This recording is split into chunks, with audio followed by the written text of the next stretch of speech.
Good morning mga kasaka, siguro na-miss nyo na po yung luto natin na kakaibang style. Magluluto po tayo ng ano po ngayon, ng upo with tahong, bulaklak ng kalabasa, chili paste, chili powder. Korean style po ito. Nigisa po natin ang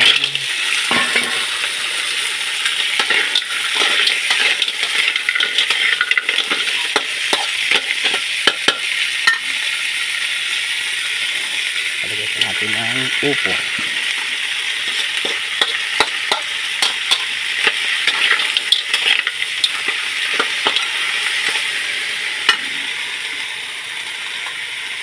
Lalagyan po natin ng chili paste,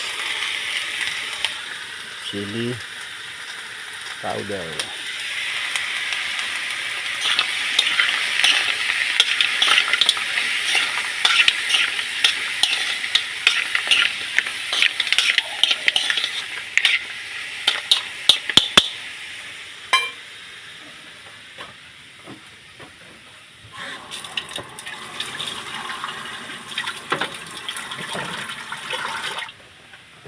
Lagyan po natin ng broth.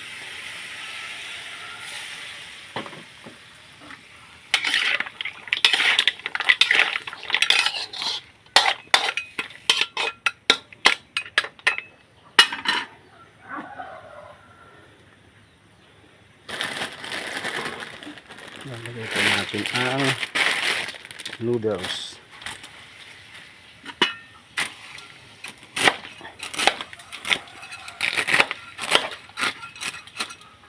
Yan po ang ating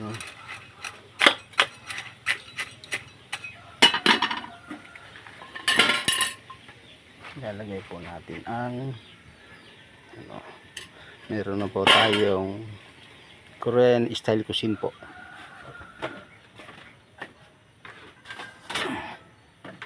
Yan po mga kasaka, tapos po natin, hintayin na lang po natin mamaya ang finished product.